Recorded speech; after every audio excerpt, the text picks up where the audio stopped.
วิทยุแห่งประเทศไทยจังหวัดแพร่ 91 เมกะเฮิรตซ์ให้ความรู้คู่ความสุขสำนักงานคปภ.มีภารกิจหลักในการกำกับดูแลเพื่อธุรกิจประกันภัยดำเนินไปอย่างถูกต้องตามหลักธรรมาภิบาลส่งเสริมให้ประชาชนเข้าถึงระบบประกันภัยได้ในทุกมิติคุ้มครองสิทธิผู้ย่าประกันภัยเพื่อได้รับความเป็นธรรมอย่างแท้จริงพร้อมอยู่เคียงข้างผู้คนในทุกช่วงเวลาของชีวิตทุกเรื่องประกันภัยโทรสายด่วนคปภ. 1186เว็บไซต์ oic.or.th Line Official @oicconnect และสำนักงานคปภ.จังหวัดทั่วประเทศคปภ.คุ้มครองผู้ทำประกันภัยคุ้มครองคุณทุกวันนี้มิจฉาชีพมาในหลายรูปแบบทั้งข้อความ SMS อีเมลหรือแม้แต่บนโซเชียลมีเดียอย่าหลงเชื่ออย่าเผลอกดลิงก์ที่น่าสงสัยเด็ดขาดเพราะอาจทำให้คุณสูญเสียทรัพย์สินได้หากไม่แน่ใจหรือมีข้อสงสัยติดต่อแบงก์ชาติโทร1213แบงก์ชาติห่วงใหญ่เตือนภัยการเงินย้ำอีกครั้งแบงก์ชาติโทร1213มาช่วยกันเฝ้าระวังไฟป่ามาผู้ก่อว่าภาคเหนือมีพื้นที่เผาซ้ำซากสูงถึง10 ล้านไร่กว่า 90% ของไฟป่ามาจากฝีมือมนุษย์ที่เผาเพื่อหาเห็ดของป่าและการเผาเศษซากพืชหลังการเก็บเกี่ยวบ่ว่าจะเป็นต่อสั่งข้าวโพดเลี้ยงสัตว์หรือนาข้าวฝุ่นควันจากการเผาคือ PM 2.5 ภัยเงียบติยะฮืออายุสั้นลงถึง1 ปีจากทั้งปอดอุดกั้นมะเร็งหัวใจล้มเหลวและสมองเสื่อมวร่วมใจคนไทยหยุดเผาคืนลมหายใจสะอาดให้ลูกหลานกับโครงการจัดยะนโยบายการเปลี่ยนแปลงการใช้ประโยชน์ที่ดินเพื่อบริหารจัดการ PM 2.5 สนับสนุนโดยวช.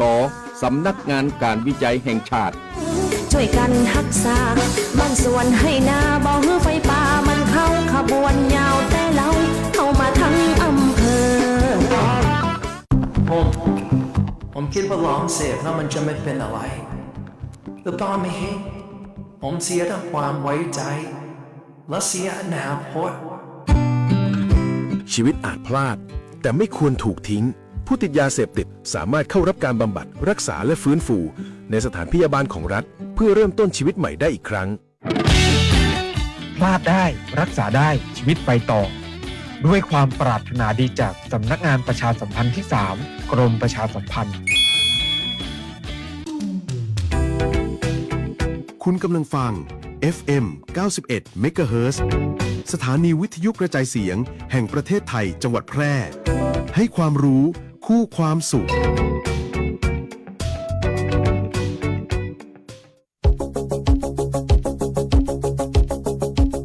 ข่าวสารฉับไวใกล้ตัวบริการทันใจร่วมแรงร่วมใจงานบ้านงานบุญประกวดราคาโปร่งใสและติดตามสภาพอากาศประจำวันโดยทีมข่าวสวทแพร่ FM 91 เมกะเฮิรตซ์สถานีข่าวดีของประชาชนคนเมืองแพร่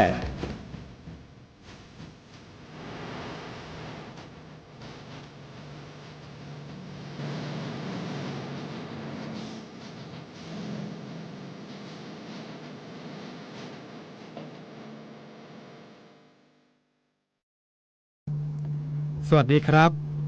สถานีวิทยุกระจายเสียงแห่งประเทศไทยจังหวัดแพร่เสนอข่าวท้องถิ่นประจำวันศุกร์ที่ 6 มีนาคม พุทธศักราช 2569 โดยมีหัวข้อข่าวดังนี้จังหวัดแพร่เข้มลงพื้นที่ตรวจสอบราคาสินค้าพลังงาน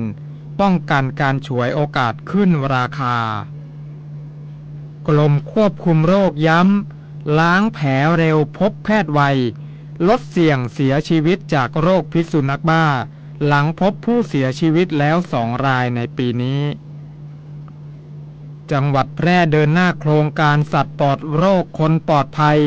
ฉีดวัคซีนป้องกันโรคพิษสุนัขบ้าให้แก่สัตว์ควบคุมโดยไม่เสียค่าธรรมเนียมจังหวัดแพร่ชวนเที่ยวมีนาคมสุขไม่เล็กที่เมืองแพร่ขนทัพ4 กิจกรรมใหญ่กินเที่ยวคลาสปั่นตลอดทั้งเดือนสพม.แพร่ขยายเวลารับสมัครพนักงานรักษาความปลอดภัย1 อัตรารับสมัครตั้งแต่วันนี้ถึงวันที่11 มีนาคม 2569 นี้ต่อไปเป็นรายละเอียดของข่าวครับ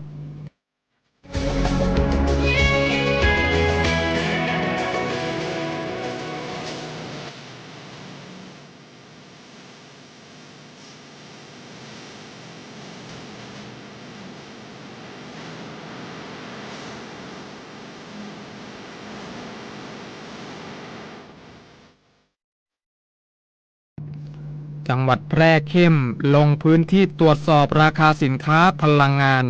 ป้องกันฉวยโอกาสการขึ้นราคา วันที่ 5 กุมภาพันธ์ 2569 เวลา 15 นาฬิกานายสมชัยเลิศประสิทธิพันธ์ผู้ว่าราชการจังหวัดแพร่มอบหมายให้เจ้าหน้าที่ศูนย์ดำรงธรรมจังหวัดแพร่ร่วมกับสำนักงานคณะอนุกรรมการคุ้มครองผู้บริโภคประจำจังหวัดแพร่สำนักงานพาณิชย์จังหวัดแพร่สำนักงานพลังงานจังหวัดแพร่และสำนักงานประชาสัมพันธ์จังหวัดแพร่ลงพื้นที่ตรวจสอบสถานการณ์ราคาสินค้าอุปโภคบริโภคและพลังงานในพื้นที่อำเภอเมืองแพร่โดยได้ตรวจสอบโรงบรรจุก๊าซหุงต้ม LPG ห้างหุ้นส่วนจำกัดร่มบุญปิโตรเลียมแพร่ตำบลป่าแมดสถานีบริการน้ำมันเชื้อเพลิงปตท.บ้านน้ำโค้งตำบลป่าแมดสถานีบริการน้ำมันเชื้อเพลิงคลาวเทคตำบลในเวียงห้างสรรพสินค้าโลตัสสาขาแพร่สถานีบริการน้ำมันเชื้อเพลิงเซลล์ตำบลทุ่งโฮงห้างสรรพสินค้าบิ๊กซีสาขาแพร่และตลาดสดบ้านทุ่งตำบลในเวียงอำเภอเมืองแพร่จังหวัดแพร่เจ้าหน้าที่ได้ตรวจสอบสถานการณ์การจำหน่ายสินค้าพร้อมกำชับผู้ประกอบการร้านค้าต่างๆให้ปฏิบัติตามกฎอย่างเคร่งครัดโดยเน้นย้ำห้ามฉวยโอกาสขึ้นราคาสินค้า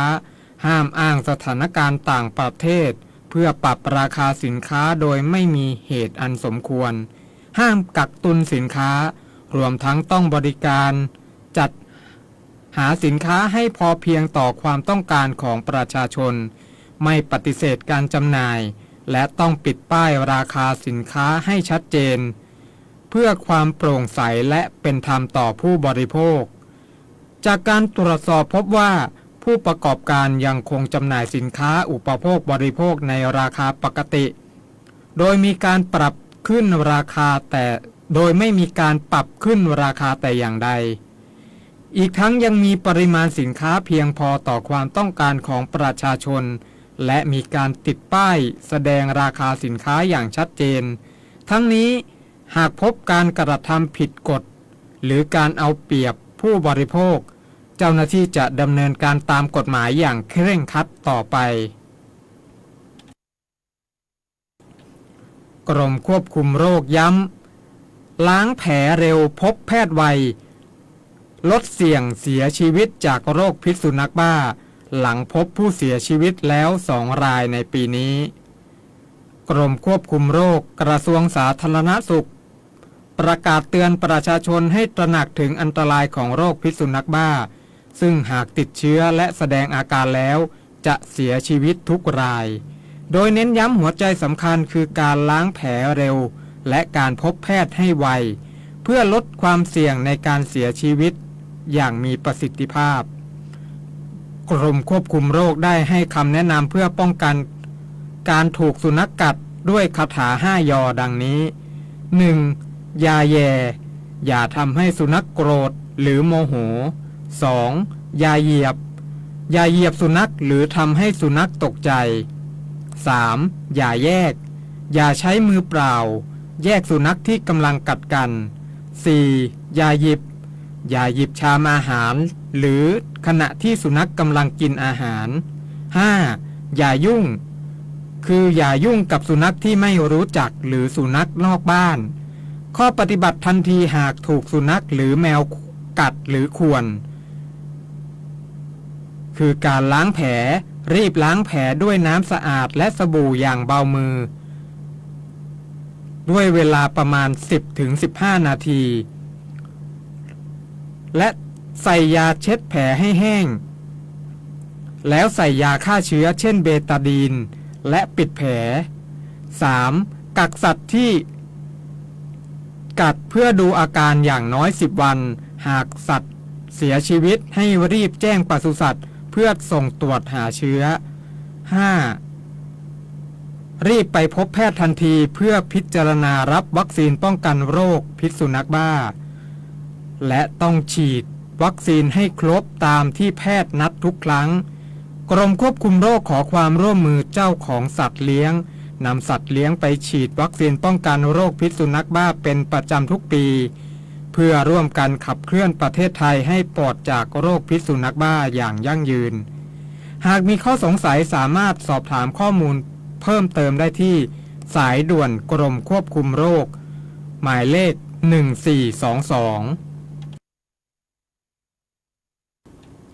จังหวัดแพร่เดินหน้าโครงการสัตว์ปลอดโรคคนปลอดภัยฉีดวัคซีนป้องกันโรคพิษสุนัขบ้าให้แก่สัตว์ควบคุมโดยไม่เสียค่าธรรมเนียมจังหวัดแพร่ออกประกาศกำหนดเขตท้องที่ทำการฉีดวัคซีนป้องกันโรคพิษสุนัขบ้าให้แก่สัตว์ควบคุมโดยไม่เสียค่าธรรมเนียมตามโครงการรณรงค์ป้องกันโรคพิษสุนัขบ้าประจำปีงบประมาณพ.ศ. 2569ภายใต้โครงการสัตว์ปลอดโรคคนปลอดภัยจากโรคพิษสุนัขบ้าตามพระปณิธานของสมเด็จเจ้าฟ้ากรมพระศรีสว่างควัตรวรคัตติยราชนารีโดยความร่วมมือของกรมปศุสัตว์กรมส่งเสริมการปกครองท้องถิ่นและกรมควบคุมโรคกำหนดดำเนินการตั้งแต่วันนี้จนถึงวันที่31สิงหาคม2569โดยเจ้าของสัตว์ควบคุมที่มีอายุตั้งแต่2 เดือนขึ้นไปให้นำสัตว์เข้ารับการฉีดวัคซีนตามวันเวลาและสถานที่ที่สำนักงานปศุสัตว์จังหวัดหรือองค์กรปกครองส่วนท้องถิ่นประกาศกำหนดภายหลังการฉีดวัคซีนผู้ฉีดวัคซีนจะมอบเครื่องหมายประจำตัวสัตว์และใบรับรองการฉีดวัคซีนแก่เจ้าของเพื่อแสดงว่าสัตว์ได้รับการฉีดวัคซีนแล้วและเจ้าของต้องแสดงเครื่องหมายดังกล่าวไว้ที่ตัวสัตว์ให้เห็นได้ชัดเจนตามระยะเวลาที่กำหนดจังหวัดแพร่ขอเชิญประชาชนผู้เลี้ยงสุนัขและแมวทุกครัวเรือนนำสัตว์เลี้ยงเข้ารับการฉีดวัคซีนตามกำหนดเพื่อร่วมกันป้องกันการแพร่ระบาดของโรคพิษสุนัขบ้าและสร้างความปลอดภัยให้แก่ชุมชนจังหวัดแพร่ชวนเที่ยวมีนาคมสุขไม่เล็กที่เมืองแพร่ขนทัพ4กิจกรรมใหญ่กินเที่ยวคราฟปั่นตลอดทั้งเดือนจังหวัดแพร่โดยสำนักงานการท่องเที่ยวและกีฬาจังหวัดแพร่ร่วมกับสำนักงานวัฒนธรรมจังหวัดแพร่ขอเชิญชวนประชาชนและนักท่องเที่ยวทุกท่านร่วมสัมผัสเสน่ห์เมืองเก่าแห่งล้านนาภายใต้คอนเซปต์เมืองเล็กๆที่มีความสุขไม่เล็กเลยพบกับกิจกรรมหลากหลายรูปแบบที่ตอบโจทย์ทุกไลฟ์สไตล์ตลอดเดือนมีนาคม 2569 โดยกิจกรรมมีมากมายดังนี้ 1. อิ่มอร่อยและเพลินเพลงในงานอาหารสุขภาพดีดนตรีในสวนจัดขึ้นระหว่างวันที่ 6 ถึง 8 มีนาคม 2569 ตั้งแต่เวลา 16 นาฬิกาจนถึง 21 นาฬิกาเป็นต้นไปณสวนสุขภาพเฉลิมพระเกียรติร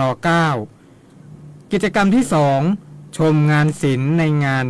Creative Craft and Folk Art สำหรับคนรักงานคราฟต์ห้ามพลาดในวันที่ 7 มีนาคม 2569 ตั้งแต่เวลา 15 นาฬิกาเป็นต้นไปที่สวนสุขภาพเฉลิมพระเกียรติร9กิจกรรมที่ 3 ปลุกพลัง Creative กับงานประตูชัยอะไรดี Creative เทศกาลที่เชื่อว่าความคิดสร้างสรรค์คือพลังขับเคลื่อนเมืองจัดขึ้นวันที่ 6 ถึง 7 มีนาคม 2569 ตั้งแต่เวลา 16 นาฬิกาเป็นต้นไปณบริเวณประตูใจกิจกรรมที่ 4 สายปั่นต้องมากับแพร่เกตเวย์สเตย์โอเวอร์ไนท์ปั่นแอลแพร่กิจกรรมสำหรับสายสโลว์ไลฟ์จัดขึ้นระหว่างวันที่ 8 ถึง 31 มีนาคม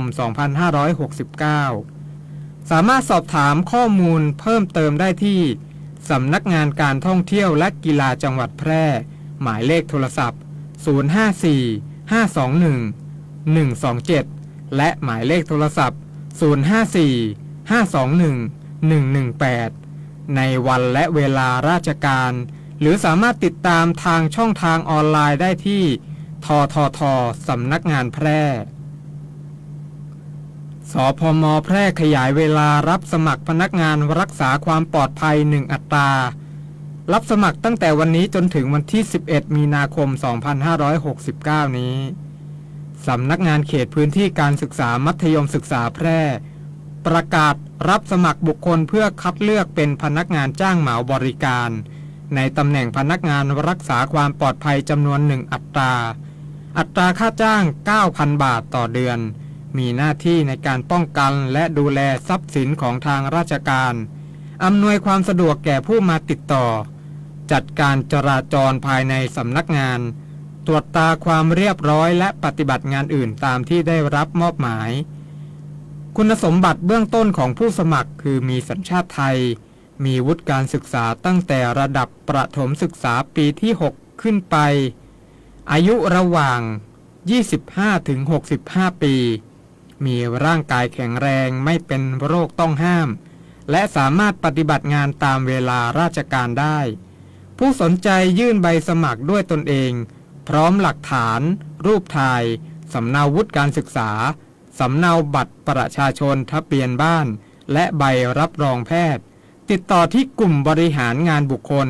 สำนักงานเขตพื้นที่การศึกษามัธยมศึกษาแพร่ตำบลในเวียงอำเภอเมืองแพร่จังหวัดแพร่โดยสมัครได้ตั้งแต่วันนี้จนถึงวันที่ 11 มีนาคม 2569 ในวันและเวลาราชการ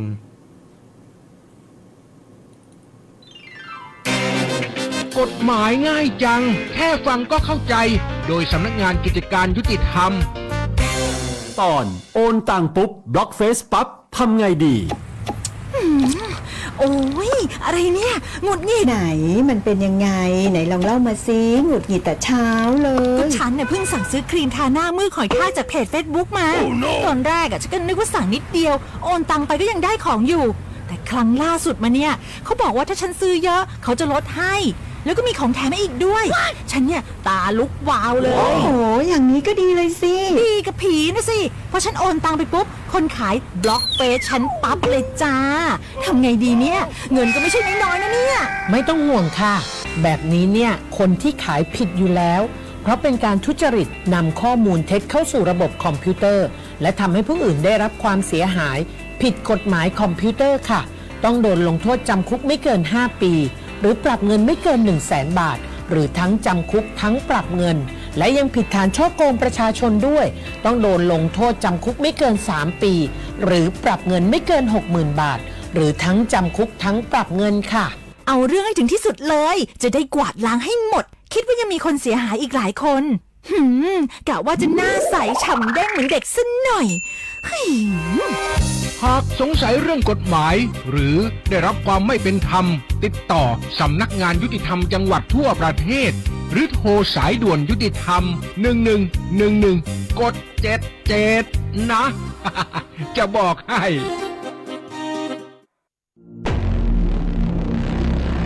ภัยจากการสู้รบก่อให้เกิดความเสียหายอย่างมหาศาลทั้งต่อชีวิตมนุษย์สิ่งแวดล้อมและโครงสร้างพื้นฐานทหารพลเรือนจำนวนมากต้องเสียชีวิตบาดเจ็บสาหัสและหลายครั้งนำไปสู่ความพิการถาวรมีปัญหาสุขภาพจิตเกิดโรคเครียดหลังเหตุการณ์สะเทือนขวัญส่งผลกระทบในระยะยาวต่อคุณภาพชีวิตประชาชนผู้ประสบภัยสงครามจำนวนมากต้องเผชิญกับความยากลำบากในการใช้ชีวิตต้องอพยพหนีภัยจากพื้นที่สู้รบกลายเป็นผู้พลัดถิ่นโรงพยาบาลโรงเรียนที่อยู่อาศัยและระบบสาธารณูปโภคที่สำคัญน้ำประปาไฟฟ้าถูกทำลายประชาชนไม่สามารถเข้าถึงบริการพื้นฐานได้การใช้อาวุธอันตรายต่างๆอาวุธเคมีทุ่นระเบิดที่อาจตกค้างหลังจากสงครามทำให้แหล่งน้ำดินปนเปื้อนสารพิษจากอาวุธเหล่านี้ป่าไม้ถูกทำลายเกิดผลกระทบร้ายแรงต่อระบบนิเวศและสุขภาพของประชาชนในพื้นที่เกิดการขาดแคลนอาหารอย่างรุนแรงนำไปสู่ความอดอยากก่อให้เกิดอันตรายร้ายแรงและยาวนานภัยเหล่านี้ไม่ใช่เพียงเรื่องของทหารในสนามรบเท่านั้นแต่เป็นภัยพิบัติที่ส่งผลกระทบต่อทุกภาคส่วนของสังคมรู้ภัยเข้าใจรับมือได้สำนักงานประชาสัมพันธ์ที่ 3 กรมประชาสัมพันธ์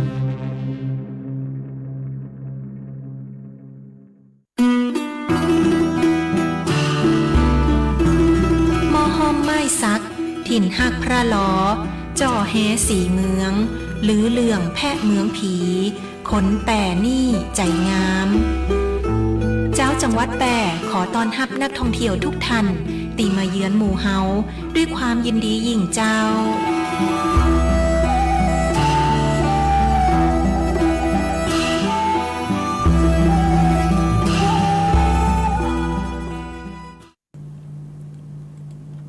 ติดตามพยากรณ์อากาศประจำวันจากสถานีอุตุนิยมวิทยาแพร่ประจำวันศุกร์ที่ 6 มีนาคม พุทธศักราช 2569 ประเทศไทยตอนบนมีพายุฤดูร้อนเกิดขึ้นโดยมีลักษณะของพายุฝนฟ้าคะนองและมีลมกระโชกแรงบางแห่งรวมถึงฟ้าผ่าที่อาจเกิดขึ้นได้บางพื้นที่เนื่องจากบริเวณความกดอากาศสูงหรือมวลอากาศเย็นจากประเทศจีนปกคลุมด้านตะวันออกของภาคตะวันออกเฉียงเหนือและทะเลจีนใต้ส่งผลทำให้มีลมใต้และลมตะวันออกเฉียงใต้พัดนำความชื้นจากทะเลจีนใต้และอ่าวไทยเข้ามาปกคลุมประเทศไทยตอนบนในขณะที่ประเทศไทยมีอากาศร้อนประกอบกับคลื่นกระแสลมฝ่ายตะวันตกจากประเทศเมียนมาเคลื่อนเข้าปกคลุมภาคเหนือตอนบนขอให้ประชาชนในบริเวณดังกล่าวระวังอันตรายจากพายุฤดูร้อนโดยหลีกเลี่ยงการอยู่ในที่โล่งแจ้งใต้ต้นไม้ใหญ่สิ่งปลูกสร้างและป้ายโฆษณาที่ไม่แข็งแรงสำหรับเกษตรกรควรเสริมความแข็งแรงให้ไม้ผลและเตรียมการป้องกันความเสียหายที่อาจเกิดขึ้นกับผลผลิตทางการเกษตรและสัตว์เลี้ยงไว้ด้วยสำหรับภาคใต้มีฝนเพิ่มขึ้นและมีลมกระโชกแรงบางแห่งเนื่องจากลมตะวันออกและลมตะวันออกเฉียงใต้ที่พัดปกคลุมอ่าวไทยและภาคใต้เริ่มมีกำลังแรงขึ้น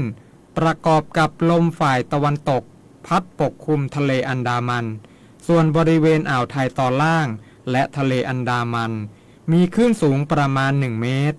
บริเวณที่มีฝนฟ้าคะนองคลื่นสูงมากกว่า2เมตรขอให้ชาวเรือบริเวณอ่าวไทยและทะเลอันดามันหลีกเลี่ยงการเดินเรือในบริเวณที่มีฝนฟ้าคะนองไว้ด้วยสำหรับฝุ่นละอองในระยะนี้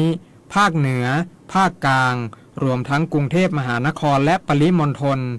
และภาคตะวันออกมีการสะสมของฝุ่นละอองและหมอกควันอยู่ในเกณฑ์ปานกลางเนื่องจากมีการระบายอากาศอยู่ในเกณฑ์อ่อนถึงปานกลางพยากรณ์อากาศบริเวณภาคเหนือมีพายุฝนฟ้าคะนอง20%ของพื้นที่กับมีลมกระโชกแรงบางแห่งส่วนมากบริเวณจังหวัดแม่ฮ่องสอนเชียงใหม่ลำพูนสุโขทัยตากกำแพงเพชรและเพชรบูรณ์อุณหภูมิต่ำสุด 14-22 องศาเซลเซียสอุณหภูมิสูงสุด 31-36 องศาเซลเซียสลมใต้ความเร็ว 5-15 กิโลเมตรต่อชั่วโมงพยากรณ์อากาศบริเวณจังหวัดแพร่อากาศร้อนกับมีฟ้าหลัวในตอนกลางวันโดยมีพายุฝนฟ้าคะนอง10%ของพื้นที่ทัศนวิสัย 2-6 กิโลเมตรลมตะวันออกเฉียงใต้ความเร็ว 5-15 กิโลเมตรต่อชั่วโมงอุณหภูมิสูงสุดที่สถานีอุตุนิยมวิทยาแพร่เมื่อวานนี้วัดได้ 36.2 องศาเซลเซียสอุณหภูมิต่ำสุดที่สถานีอุตุนิยมวิทยาแพร่เมื่อเช้านี้วัดได้ 22.3 องศาเซลเซียสคาดว่าอุณหภูมิสูงสุดบ่ายวันนี้ประมาณ 36 องศาเซลเซียสคาดว่าอุณหภูมิต่ำสุดเช้าพรุ่งนี้ประมาณ 21 องศาเซลเซียสวันนี้ดวงอาทิตย์ตกเวลา 18:27 นาทีวันพรุ่งนี้ดวงอาทิตย์ขึ้นเวลา 6:34 นาทีจบการเสนอข่าวท้องถิ่นพระสถิตอยู่ในใจตราบนิรันดร์น้อมสำนึกในพระมหากรุณาธิคุณเป็นล้นพ้นอันหาที่สุดมิได้ข้าพระพุทธเจ้าข้าราชการและเจ้าหน้าที่สถานีวิทยุกระจายเสียงแห่งประเทศไทยจังหวัดแพร่พรชัยเอี่ยมนุ้ยอ่าน